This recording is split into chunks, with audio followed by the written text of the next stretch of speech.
Hello everybody and welcome back to Red Eagle Politics. Make sure you guys like this video down below and subscribe to the channel if you are new. So I hope everybody had a great New Year's, but it's officially back to business. Trump will be taking the oath of office in 17 days, but today the new Congress, the 119th U.S. Congress, is officially in power. They have taken their oaths of office today, which means that there was the election for the new House Speaker. And Donald Trump backed Mike Johnson, despite a lot of people giving criticism his way over the way he handled things over the past month and honestly the past few months during the Biden presidency. And that criticism has been largely to a degree legitimate. However, it is also true that you really, at this stage in the game, cannot afford some sort of, Civil War replacement strategy. We did that. We did that before. It went on for a while. That's how we got somebody like Mike Johnson to be Speaker in the first place. You had Kevin McCarthy before him. He broke his promises. Then you had Mike Johnson come in. He didn't exactly make any specific promises that he broke, but still, he was a letdown on many fronts. A lot of people expected him to be somebody that's going to be a little bit better because he did have a better voting record beforehand. But when it came down to leadership, his leadership ability wasn't really quite there. And you did see Republicans, even though Donald Trump won upwards of 230 House districts, Republicans only ended up with a 220 to 215 majority. The Republican Party brand has been tainted, and some of the down-ballot races for fundraising, even though Johnson isn't like directly the main person that was responsible, because you have Richard Hudson, he has a very large say. Kevin McCarthy, when he was Speaker, when he was Majority Leader, all of the criticism is valid, but he was a solid fundraiser. Mike Johnson, not exactly so much. Maybe some of that has to do with the whole speakership transfer debacle as well. That may be part of the case, but still, regardless, it's a little bit besides the point. One thing we do know is that Mike Johnson has been elected the new speaker, and he did make some promises in the process to make sure he could kind of get the votes of some of the holdovers, not all of the holdovers. We'll get to some of that in a second.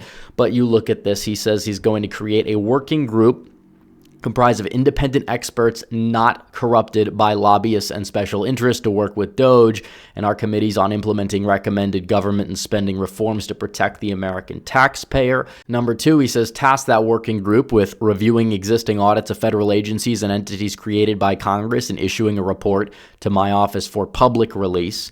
And number three, request House committees undertake aggressive authorizations and appropriations reviews, including providing additional resources where needed to expose irresponsible or illegal practices and hold agencies and individuals accountable that have weaponized government against the American people. So if he does that, and if he goes out there and he says that congressional Republicans must stay united to quickly deliver President Trump's America First agenda, he's going to go down in history as a very good speaker. Now, we saw Trump's first term. He had to deal with Paul Ryan. Mike Johnson has issues, don't get me wrong.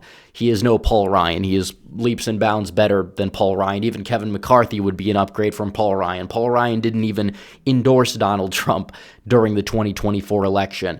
I don't even really think gave him a very strong endorsement back during the 2016 election where he had to give him something. But you look at this, it's like Trump is going out endorsing him. Trump is basically hedging his bets here, and I think you could make the case for why, this is not necessarily a bad thing. People wanted Donald Trump to go out there and make sure that, we're going to get this accountability for Johnson being a little bit weak.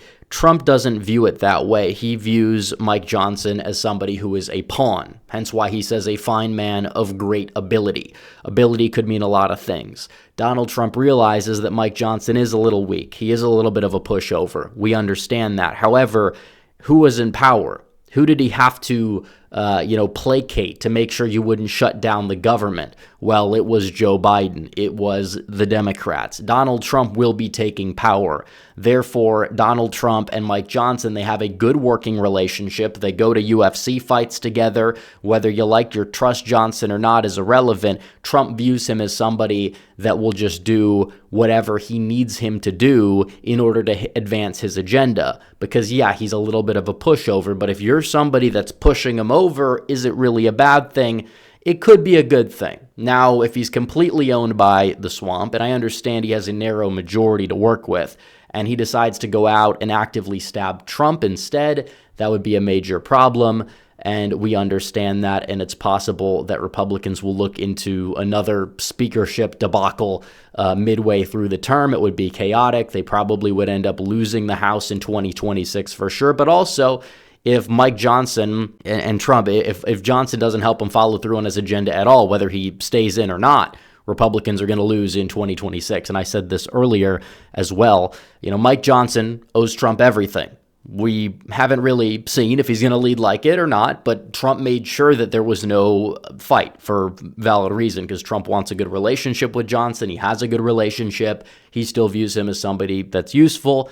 That's fine, but I will say, mass deportations or Republicans lose the House. Trump goes out there and enacts his agenda or Republicans end up losing the House. That's kind of what we're going to see play out, in my opinion, because you did see the first term with Trump. It wasn't that he was enacting his agenda and that it was an unpopular agenda. It's that Paul Ryan actively backstabbed Trump and dropped the ball on healthcare, you name it. The reform bill they had really wasn't all that solid. And even then, you had backstabbers in the Senate decide to not hand Trump some sort of quasi-victory that probably would have ended up being, I guess you would say, somewhat of a campaign promise that was able to be kept. And you had a lot of fear-mongering about that bill that probably would have faded away over time had it passed the Senate, but certain senators didn't want to hand Donald Trump a victory despite trying to pass a bill like that for years and years. But that is what it is. What we do know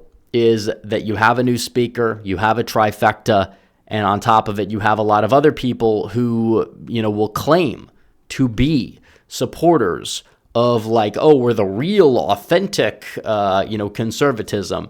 And then these people will make the perfect the enemy of the good. And Donald Trump doesn't exactly like those people. And it's a portion of the Freedom Caucus, not all of them. But I think that they also taint Trump's view of the Freedom Caucus. And it's kind of why some of his endorsements for certain races are a little bit weaker, because he doesn't always go in lockstep with what the Freedom Caucus wants, because you have some people that are like that. People like Thomas Massie. A lot of people will like Thomas Massie.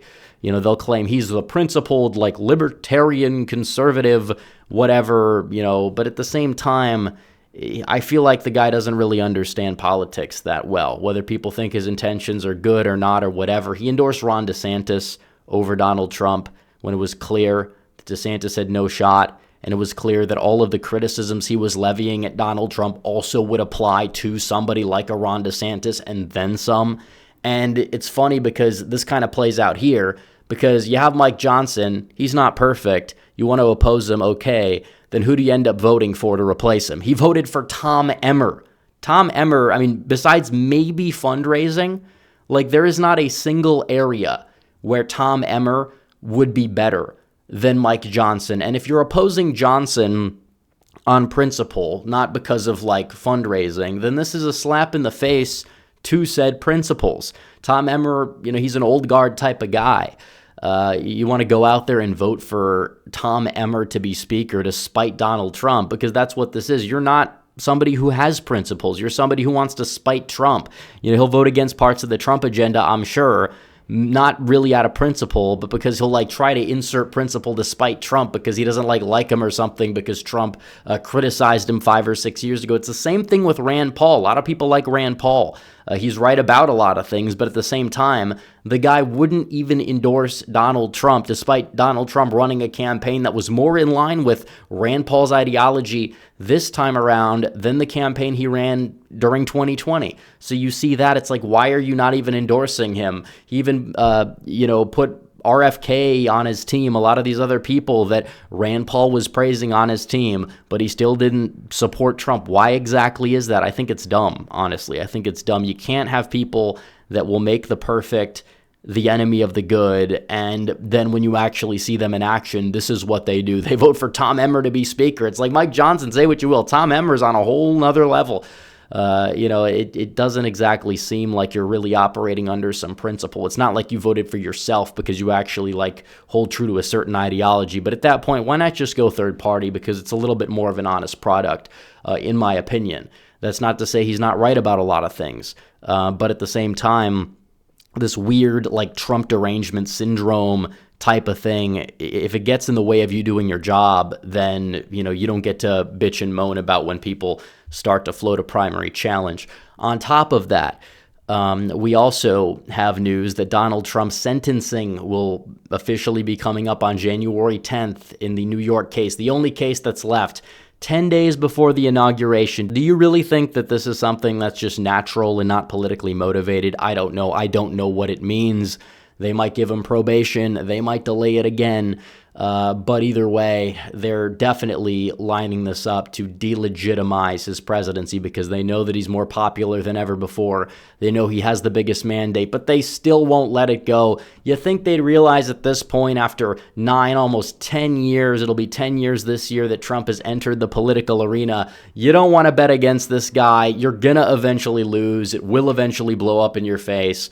And that's the way it goes. So we'll see what happens on that front. But Mike Johnson officially becoming speaker with Donald Trump's support. Will he deliver? I hope he does. I hope he does. He's not perfect, but I hope he delivers. So anyways, guys, thanks for watching this video. Like this video down below. Comment down below. Subscribe to the channel. Hit the bell for notifications so you never miss another video. Follow me on social media. The links are all in the description down below. And I will see you guys in the next one. Red Eagle, out.